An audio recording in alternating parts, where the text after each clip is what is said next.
Haya, popote pale ulipo msikilizaji wangu na mtazamaji wangu wa Radio 47 na TV 47, na wakaribisheni katika makala yetu ya siku ya leo. Hii leo tumeweza kujikita katika shamba hili ili kuweza kujifunza mengi. Na leo tuko katika kaunti ya Siaya ambako tumeweza kuungana na mkulima mmoja hapa hivi aweze kutueleza yale ambayo aliweza kufanya hadi posa kafika mahala alipo. Utaanza kwa majina, ukiangalia pale kamera, jina lako ukiangalia huko.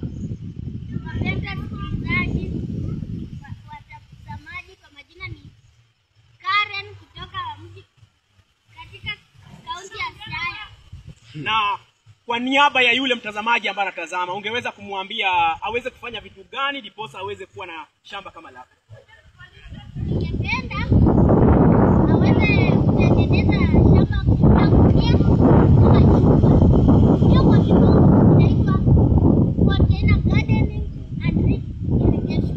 Basi kwa yule ambaye pia alikuwa anapenda kuingia katika biashara hii ama katika kilimo hii, utuambie changamoto ambazo unakumbana nazo kama mkulima katika shamba hili. Ukosefu wa mvua. Unaona? Mvua imekuwa ngumu kupatikana huku kwetu. Na yule kijana ambaye huenda angependa kuingia katika ukulima, hususan katika mboga, ungemwambia nini hapo pale nyumbani? Ningependa kumwambia hata kama anaishi kwa malandi, lakini atumie kuna aina mbili za kupanda. Aina ya kwanza, unaweza tumia chombo chochote kama bakuli, kikombe, hata na gunia.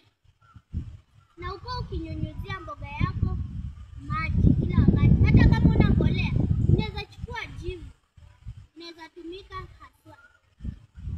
Asante sana mtazamaji wetu popote pale ulipo. Kumbuka kwamba makala haya yalikuwa yakikujia katika kaunti ya Siaya, eneo bunge la Mumias, eneo bunge la Ugunja, katika kaunti hii ya Siaya. Kumradhi, wanasema kwamba ulimi ni kiungo ambalo halina mfupa, ndio maana kuteleza kila wakati. Jina langu ni Mamba Nyeusi Salambaro, safi chukizo na wengi, kipenzi cha wachache. Tuonane inshallah.